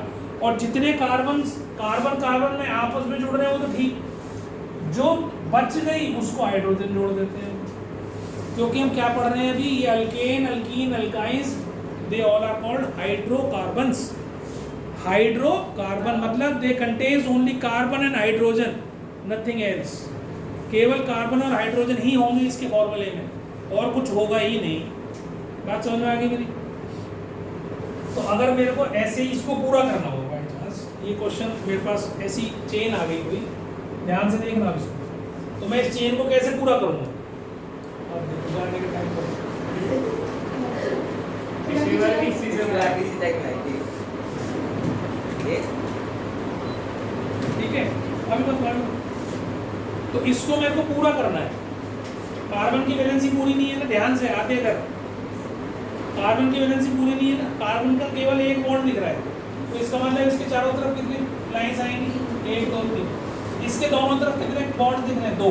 तो कितने आएंगे? एक यहाँ आएगा, एक यहाँ आएगा, हर एच बाद में लगाना। इसकी 3 दिख रही है, एक आएगा, इसकी कुछ नहीं आएगा। इसकी 3 दिख रहे हैं, इसका एक आएगा। इसकी 2 दिख रही है तो 2 आएंगे। इसकी एक ही दिख रही है तो 1 2 3। बात समझ में आ गई? कार्बन के चारों तरफ 4 लाइन से ज्यादा बॉन्ड नहीं होने चाहिए। अगर जो बॉन्ड खाली दिखाई दे रही है इसके साथ कुछ नहीं है ना, तो हाइड्रोजन लगाओ, हाइड्रोजन लगाओ, इतना हाइड्रोजन, ये हाइड्रोजन। बात समझ में आ गई? समझ में आ गई? सबको समझ में आ गई? Yes sir. तो ये आपके पास इस तरीके से किसी भी उसको आप पूरा कर सकते हो। समझ में आ गया? अब अल्कीन समझा दिया मैंने। अब मान लो इनका कोई एक जनरल फॉर्मूला भी होता है, इसका एक जनरल फॉर्मूला भी होता है। ये तो आपको मैंने समझाया कि कार्बन के चारों तरफ 4 लाइन से ज़्यादा नहीं होनी चाहिए, कम भी नहीं होनी चाहिए। ये भी ना हो कि 4 से कम लिख दी, हाइड्रोजन लगाना भूल गई, गलत हो गया, है ना? अपने आप वो करेगा। अब अल्कीन अल्काइंस अल्काइंस को बता दिया मैंने। डबल बॉन्ड ट्रिपल बॉन्ड को अल्काइन बोलते हैं, सिंगल बॉन्ड को अल्कीन बोलते हैं, डबल बॉन्ड को अल्कीन बोलते हैं। अब इसका एक जनरल फॉर्मूला होता है, ठीक है? जनरल फॉर्मूला होता है CnH2n+2, CnH2n+2। इसका फॉर्मूला होता है CnH2n, इसका फॉर्मूला होता है CnH2n-2। ठीक है? अब मेरी बात सुनना, बाद में लिख लेना सब कुछ है तो पहले समझ लो, नहीं तो टाइम खराब हो जाएगा, टाइम है नहीं आधा रहता। तो अगर मैं पहला कार्बन 1 n को 1 डालता हूँ, n क्या है? Natural numbers. n क्या है? All natural numbers. जितने भी यहाँ लिखा है they all are natural numbers. Whole number नहीं हो सकता और इंटीजर नहीं हो सकता, सिर्फ नेचुरल नंबर। नेचुरल होते हैं 1 2 3 4 से लेकर 5 तक। तो आपने 1 डाला यार, देखो C1 डाला, H4 हो गया, C2 डालो, H6 हो जाएगा, C3 डालो, H8 हो जाएगा, C4 डालो, H10 हो जाएगा, C5 डालो, H12 हो जाएगा, C6 डालो, H14, C7 डालो तो H16, C8 डालो तो H18, C9 डालो तो H20, C10 डालो तो H। तो यहाँ क्या सीखा हमने? जितना N है, H जितने कार्बन है, H हाइड्रोजन, उसके दुगने से 2 ज़्यादा होंगे। Carbon elements are 2 more than twice the number of carbon atoms। कोई देख लो, जो कार्बन के एलिमेंट्स हैं वो इसके 2 गुने से, इसके 2 गुने से 2 ज़्यादा हैं। ठीक? तो अब इनका नाम भी होता है फिर सबका। इसको बोलते हैं हम होमोलोगस सीरीज। होमो का मतलब एक जैसे, एक जैसे लोग, होमोलोग। ठीक है? तो होमोलोगस सीरीज, एक ग्रुप के मेंबर हैं ये सारे, एक से दिखते हैं। 2 आंखें हमारी दिख रही हैं, 2 नाक, मुंह, होठ, सिर पे बाल, सीधे खड़े होकर 2 पैरों से चल रहे हैं, है ना? पूंछ नहीं है हमारे, है ना? छोड़ दो उनके, वो लैंग्वेज बाद में बताएगा, केमिस्ट्री में बायोलॉजी में घुस जाएगा। ठीक है? तो इनका बिल्कुल नाम भी होगा भाई, इसका नाम गोलू होगा, इसका नाम जो है कालू होगा, इसका मालू होगा, इसका भालू होगा, कुछ ना कुछ नाम होगा, लालू। तो अब जिसमें भी वो आ रहा है वो सारे इसी जैसे होंगे। अब अल्केन्स में नाम क्या होगा? नाम देखना, बहुत ध्यान से समझना, बहुत इंपॉर्टेंट चीज़ समझा रहा हूँ। ये नहीं समझ में आएगा कार्बन कंपाउंड कुछ नहीं आएगा समझ। ठीक है? जिस भी मेंबर में, भी सबके लिए लागू है, तीनों के लिए लागू है ये चीज़। अल्केन के लिए भी, अल्कीन के लिए भी, अल्काइन के लिए भी, है ना। जिस भी मेंबर के पास एक कार्बन है उसको हम बोलते हैं, स्टार्ट होता है that start from myth, METH। किसी में भी हो जिसमें एक कार्बन होगा वो स्टार्ट होगा मिथ्स, जिसमें 2 कार्बन होंगे वो होगा इथ, ETH। ये याद करने 3 prop, 4 but, 5 pent, 6 hex, 7 hept, 8 oct, 9 non, 10 dec. तो कोई भी मेंबर होगा it will start with this name. ठीक, बहुत आसान है, बहुत आसान, ये याद है ना, तो सबका नाम लिख सकते हो बहुत सारे। बेटा फिर यूनिडेक, एंडेक, डेंडेक, पता नहीं क्या क्या सुना है। इसका कोई वो है नहीं, तुम्हारे कोर्स में 6 तक ही है बस, तुम्हारे कोर्स में 7 भी नहीं, एक्स पर मैं 7, 8 करा देता हूँ, 10 तक करा देता हूँ। सर इसका कोई वो है क्या है? जैसे वो उसका था ना पापा को नहीं नहीं, ऐसा कुछ नहीं, ऐसा नहीं। सर यहाँ पे 4 तक तो याद है। यार तुम्हें करना क्या है, ये सब चीज़ याद है तुम्हें, ये सारे लास्ट में तुम मैथ में नहीं करते क्या? वही तो है सारे अच्छा हाँ पहले 4 याद है। तुम पॉलिनोमियल्स के नाम उसके क्या होता है, फिगर्स के होते हैं। क्वाड्रिलेटरल नहीं, क्या कहते हैं, पॉलीगन्स के नाम याद करते हाँ हो। मैं सिर्फ 4 तक खुद करना है और बाकी सारे बस यहाँ तक तुम्हें याद करने हैं, बाकी सब याद है तुम्हें। पेंटागन याद है, हेक्सागन याद है, हेप्टागन, ऑक्टागन, नोनागन, डेकागन, सब याद है तुम्हें। अभी ध्यान ठीक है, बस पहले 4 याद कर लेना, मिथ, इथ, प्रॉप, ब्यूट। मिथ, इथ, प्रॉप, ब्यूट, बस ये याद है। मिथ मीन्स 1 कार्बन, इथ means 2 carbon, prop means 3 carbon और ब्यूट मीन्स 4 कार्बन। ठीक, अब ध्यान से समझना। अब इसका नाम क्या होगा, मिथ, और देखो इसका एन निकाल लो, अल्केन है ना, तो एन लगा लो। फिर देखो इथ,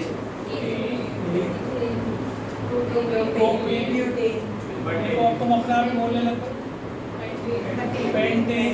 बेटा तमीज में बैठो, क्लास में नहीं तो क्लास के बाहर निकाल दो। हेप्टेन, ऑक्टेन, नोनेन और डेकेन। अब तुमने ये ऑक्टेन नाम सुना होगा जब उस पे जाते हो पेट्रोल पंप पे, तो वहाँ पे लिखा होता है, और स्पेशल जो वो होता है पेट्रोल, वो ऑक्टेन 92 ऑक्टेन करके कुछ ऐसा लिखा है, पता नहीं, ध्यान नहीं करिए, दिमाग से कर रहा है। आप जाओ तो देखना, चेक करना, ठीक है। ये CNG होती है, CNG मतलब नेचुरल गैस होती है, this is called natural gas.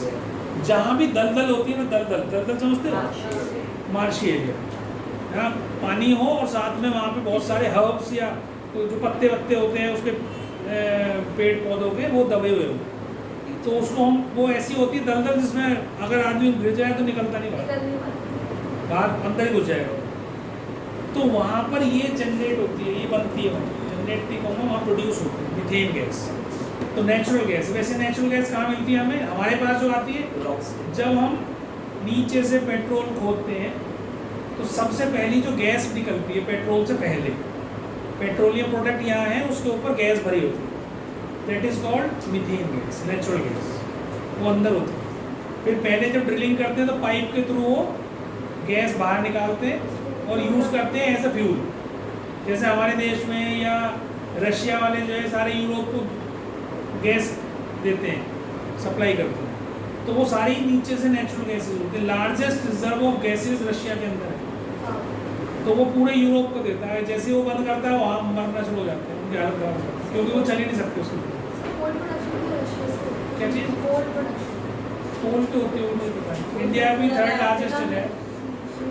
छोड़ो, ये समझ में आ गया, ये जनरल नॉलेज बाद में बात कर रहा हूँ।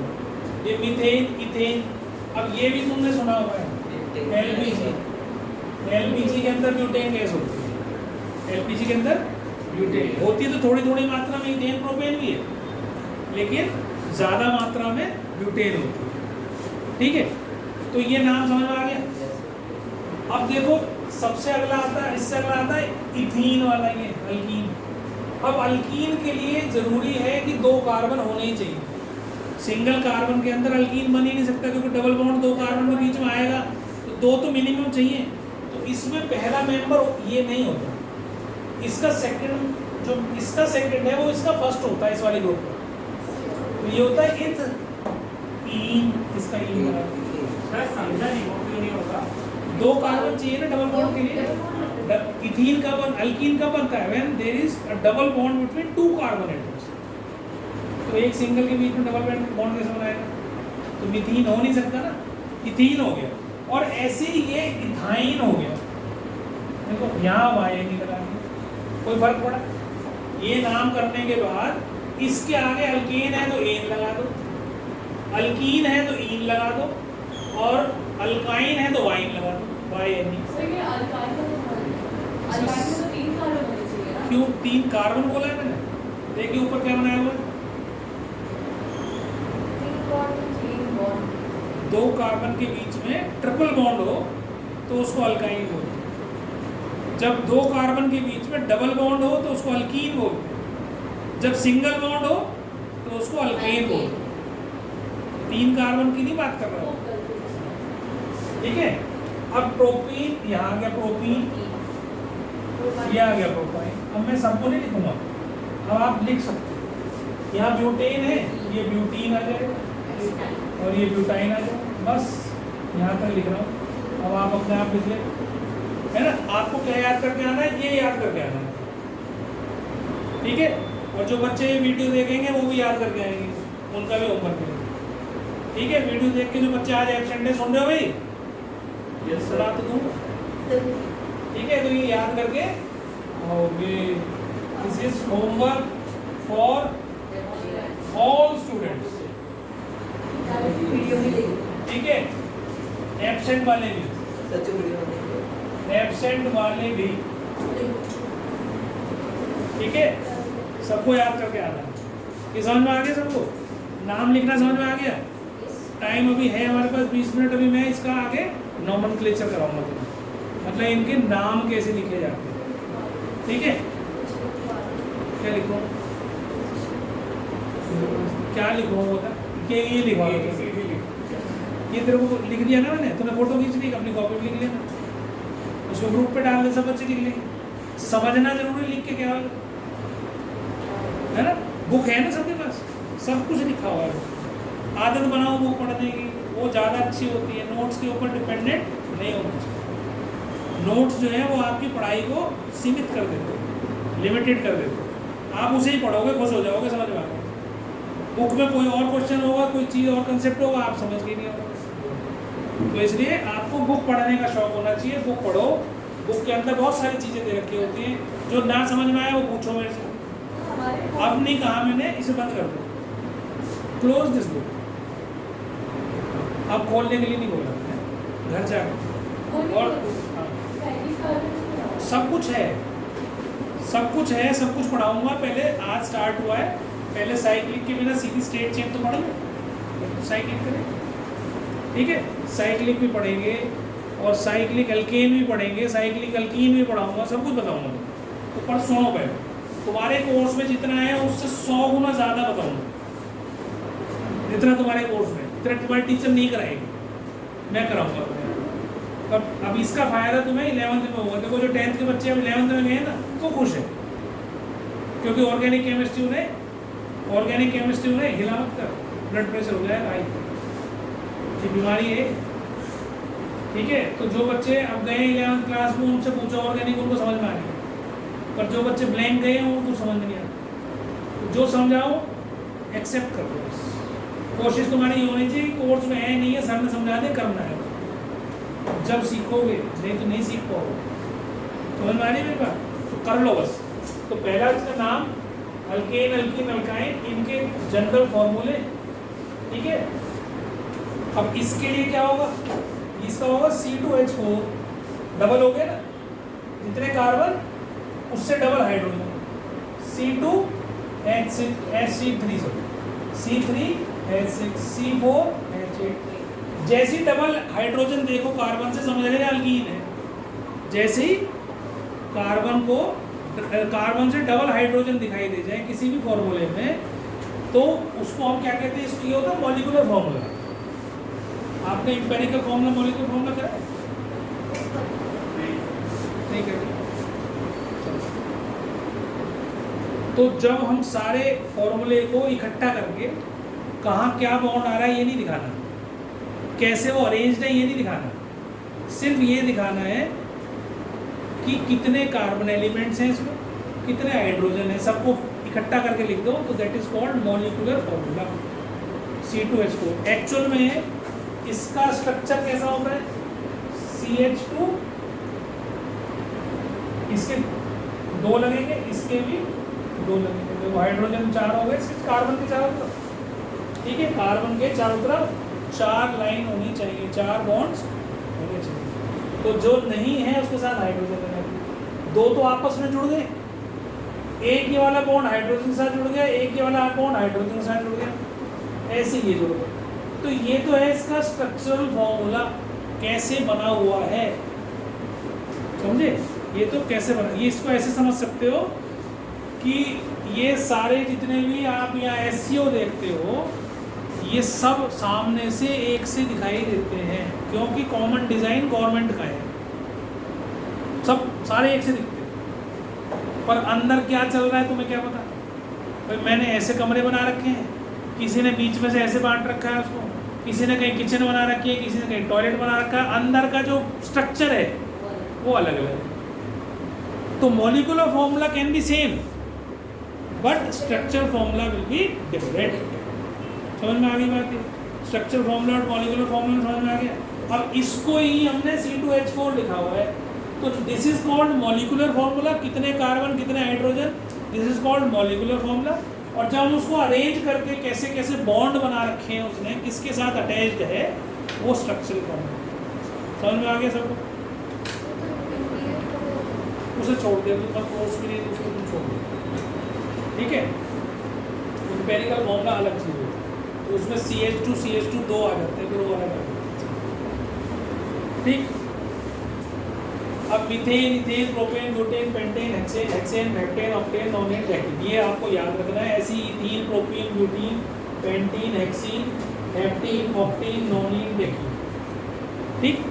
अभी जो मैंने ये नाम आपको बताए हैं, ये अब इसको सुन लो मेरी बात ध्यान से, जो मैंने आपको नाम बताए हैं इस चेन में केवल एक जगह पर डबल बॉन्ड आया है, उसका नाम बता रहा हूँ मैं आपको, मेरी बात समझ रहे हो? जैसे अगर मैं 4 कार्बन का कोई स्ट्रक्चर लिखूं और उसमें एक डबल बॉन्ड लगा दूं पहली पोजीशन पर, ध्यान से समझ रहे हैं इस बात? मैं क्या कर रहा हूँ, 4 कार्बन का अल्कीन लिखना चाहता हूँ, तुम्हारे से कहा जाए कि भाई right the formula for alkyne containing 4 carbon atoms, ऐसा बोला जाए। तो तुम कैसे लिखोगे, पहले 4 कार्बन लिख दोगे, उनके बीच में सिंगल डबल बॉन्ड लगा दोगे और एक डबल बॉन्ड पहली पोजीशन पर लगा दोगे, फर्स्ट पोजीशन, ठीक? जो बच्चा अगली क्लास में बिना पढ़े आ गया ना, अगली क्लास पूरी सिर के ऊपर से जाने वाली है, कुछ समझ में नहीं आएगा, क्योंकि अगली क्लास में IUPAC नेम्स कराऊंगा और वो बहुत ज़्यादा ज़रूरी है इस चीज़ों को याद रखने के लिए। उसको ये समझ में नहीं आया तो कुछ भी समझ में नहीं आया, जीरो जाओगे बिल्कुल, और मैं दोबारा लेके नहीं बैठूंगा तुम लोगों को, ध्यान रखना। इसलिए तुम्हारे को वीडियो भी दे रहा हूँ, घर जाओ पढ़ो, वीडियो देखो और समझो, ठीक है? उसमें से कोई डाउट आता है कि सर ये समझ में नहीं आया तो अगले दिन पूछो, और अगर ब्लैंक बैठ गए और मैंने पूछा और तुमने नहीं बताया तो फिर खाल नोचूंगा तुम्हारे को, ध्यान रखना, पढ़ के आना बिल्कुल। कार्बन के बीच में यहाँ डबल बॉन्ड, ठीक? तो यहाँ इसको हाइड्रोजन पूरे करते हैं, इस कार्बन के 2 तो हैं, एक हाइड्रोजन यहाँ लगाऊंगा, एक हाइड्रोजन यहाँ लगाऊंगा, फिर ये 3 है, 1 2 3, एक और लगा दूंगा, इसके 2 ही हैं तो इसलिए 2 हाइड्रोजन लगा दूंगा, इसके 3 हाइड्रोजन लगा दूंगा। समझ में आ गया? ऊपर नीचे लगाने से कोई फर्क नहीं, तो ऊपर लगा नीचे लगा उसके साथ होना चाहिए, बॉन्ड की पोजीशन से कोई फर्क नहीं पड़ता, मैं यहाँ लगा दूँ या यहाँ लगा दूँ कोई फर्क नहीं पड़ता, ठीक है? इसको मैं यहाँ लगा लूँ तो कोई फर्क नहीं, पोजीशन से कोई वो नहीं, अब ये इसको जब हम हर बार स्ट्रक्चर ऐसा तो बनाएंगे नहीं, हर बार हम स्ट्रक्चर बॉन्ड नहीं दिखाते, तो हम कैसे लिखते हैं इसको CH2 H2 साथ में लिख लेते हैं, double bond CH, single bond CH2, ये दो सिंगल बॉन्ड CH3, ऐसे इसको हम थोड़ा कॉम्पैक्ट फॉर्म में लिख लेते हैं, ठीक ऐसे। इसमें बस ये पता चल रहा है कि किसके दो, अब ये जो डबल बॉन्ड है ना, एक सिंगल बॉन्ड है, they are always between two carbon atoms. ये नहीं है कि सर हाइड्रोजन के साथ कार्बन बंधन, नहीं, एक्चुअल में ये है, पर क्योंकि बार बार फैला फैला के लिखने में टाइम भी खराब होता है, इसलिए इसको हम क्या करते हैं हाइड्रोजन के साथ इसके साथ जोड़ते हैं। तो बुक में तुम्हें ऐसा लिखा हुआ मिलेगा ऐसा।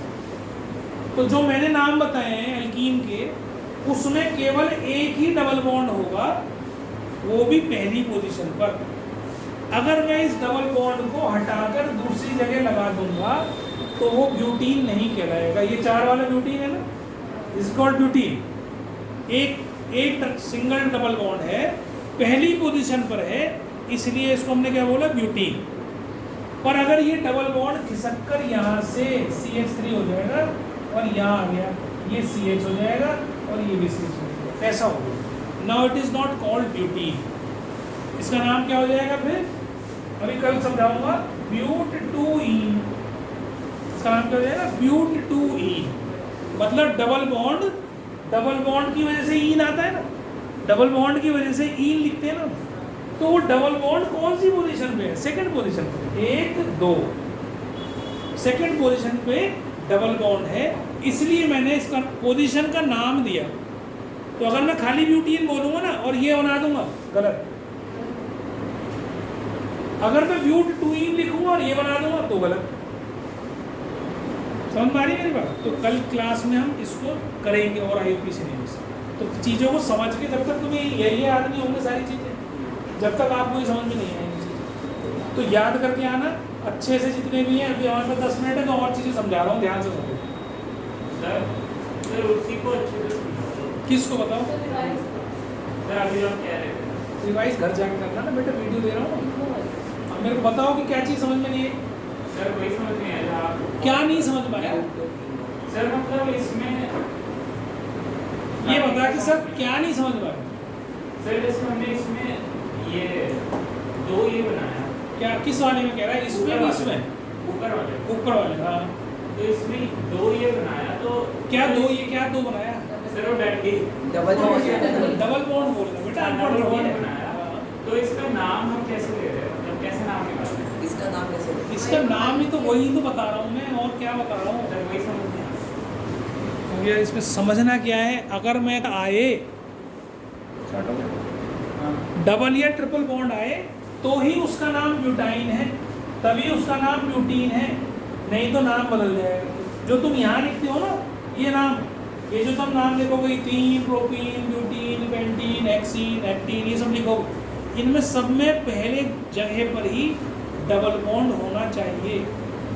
समझ में आ गई मेरी बात? अगर यहाँ तुमने पेंटाइन लिखा है, पेंटाइन लिखा है, एक बार फिर बताने की कोशिश करता हूँ, है ना? तो अगर ये पेंटाइन लिखा है तो डबल बॉन्ड यहाँ ही होना चाहिए, यहाँ ना हो जाए, यहाँ ना हो जाए, यहाँ हो सकता है। वो कल बताऊंगा पोजीशन किस तरीके से इनकी मानी जाती है।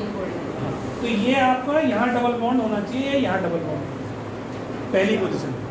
बात समझ में आ गई? तो इसका नाम पेंटाइन, लेकिन अगर मैं इसको सरकार के यहाँ लिखूँ तो पेंट टू वाइनी,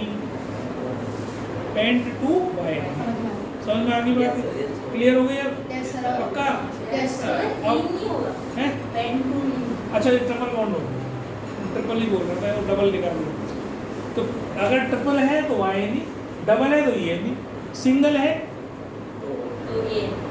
तो फिर पोजीशन आएगी नहीं। फिर पोजीशन क्यों आएगी? फिर सब में सिंगल है, कोई फंक्शनल ग्रुप बदलेगा, डबल में बॉन्ड होगा तो उससे पोजीशन बदलेगी ना। जहाँ सारे में एक सही है फिर तो कोई दिक्कत नहीं।